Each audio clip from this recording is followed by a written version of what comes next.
اور ہمیں خواہش ہوتی ہے کہ جب رمضان مبارک آئے تو لوگ کہتے ہیں کہ رمضان میں میں کاروبار چھوڑتا ہوں، رمضان میں میں نوکری چھوڑتا ہوں تاکہ میں اچھی عبادت کر لوں، ذرا میں سکون سے عبادت کر لوں۔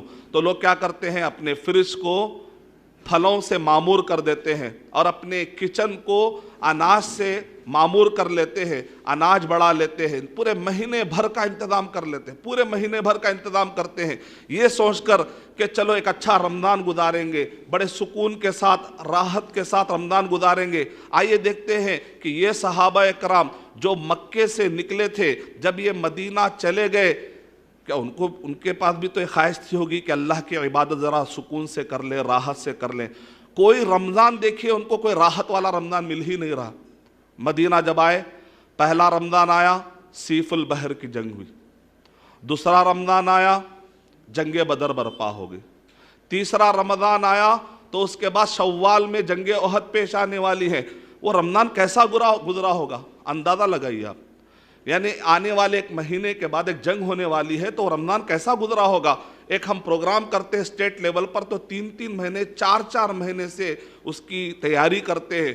جنگ تو ہزاروں بیانات کے قائم کرنے سے بھی زیادہ اپنا ٹائم لے لیتی ہے، زیادہ انسان کے سکون اور راحت کو بے چین کر کے چھوڑ دیتی ہے۔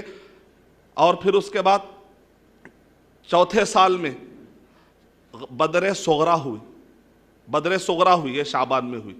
5ویں سال میں جنگ احزاب ہوئی، یہ شوال میں ہوئی۔ یعنی وہ کون سا رمضان ہے جس میں صحابہ کرام کو راحت کے ساتھ عبادت کرنے کے لیے موقع ملا؟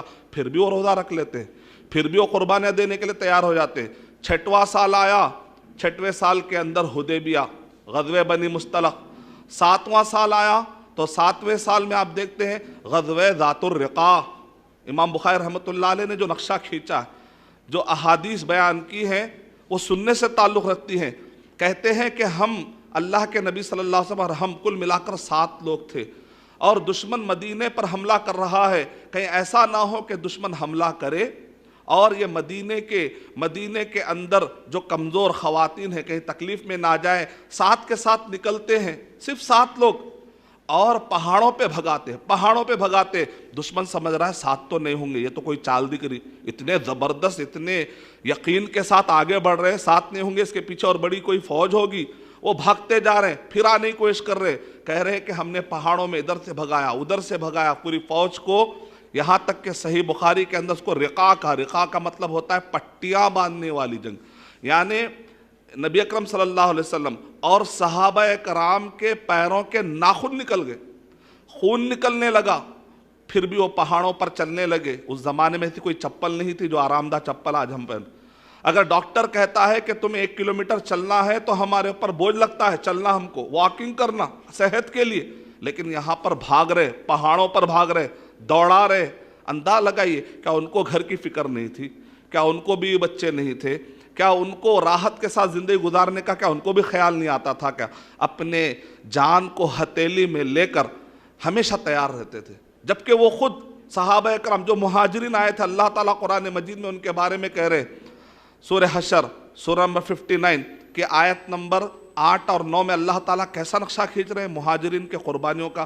للفقراء المہاجرین الذین اخرجوا من دیارہم واموالہم یبتغون فضلا من اللہ ورضوانا۔ وہ مہاجرین جن کو ان کے گھروں سے نکالا گیا، جن کو ان کے مالوں سے نکال دیا گیا اور ان کے جائیداد سے نکال دیا گیا، وہ خود مدد کے محتاج ہے، لیکن وہ لوگ کیا کرتے ہیں؟ اللہ راضی ہے کیا؟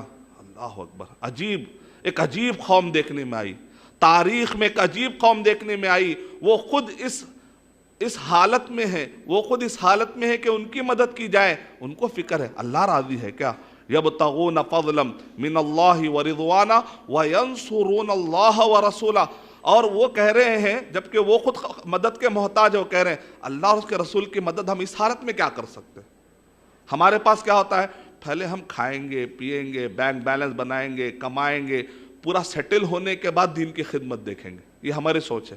بھئی ہمارے گھر میں خود نہیں، ہم کیا دین کی خدمت کر سکتے ہیں؟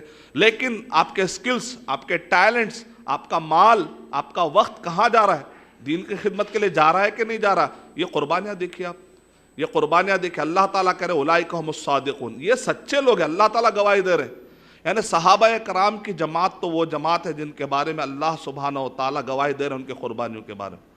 تو 7ویں سریہ غالب، رمضان المبارک میں سریہ غالب، 7ویں سال میں ہونے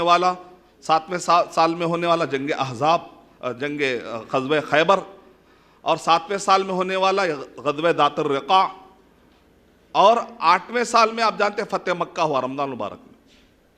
8ویں سال میں فتح مکہ رمضان مبارک میں. 9ویں سال میں تبوک کا مرحلہ پیش آیا. تبوک، اکثر ہم کو جنگ بدر اور جنگ احد تو یاد ہوتی ہے، لیکن تبوک کے بارے میں بہت کم معلومات ہوتی. تبوک میں جو قربانیاں ہوئی، اپنے گھر کا سارا سامان اٹھا لائے صحابہ کرام. کوئی آدھی پراپرٹی لایا، کوئی پوری پراپرٹی لایا ہے، اور کھجوریں ختم ہو گئی. جنگ کی مدت بڑھ رہی ہے. کس سے مقابلہ ہے؟ روم کا بادشاہ. 37 کنٹریز میں جو بعد میں جا کر سپلٹ ہوا، ایسا بڑا روم، وہ بادشاہ، ایسے بڑے روم سے مقابلہ ہو رہا ہے جنگ تبوک میں، اور مقابلہ کرنے والوں کی تعداد پھر کم ہے، اور مدت بڑھ رہی ہے. تو کہا جا رہا ہے کہ دیکھو 3 کھجور مت کھانا، 2 کھانا کہ ختم نہ ہو جائے. پھر مدت بڑھ گئی تو کہا 2 نہیں، 1 کھجور کھا لیا کرو. پھر مدت بڑھ گئی تو آخری میں گٹلیاں چوسنے کی نوبت آ گئی. لیکن وہ اللہ کے بندے قربانیاں دینے کے لیے تیار ہیں. پھر اس کے بعد 10واں سال آیا عام الوفود. قبیلے آ رہے کلمہ پڑھ رہے، ان کو اسلام سمجھانا، ان کو اسلام بتانا ہے. قربانیوں کی کوئی انتہا ہے؟ ختم ہی نہیں ہو رہی ہے.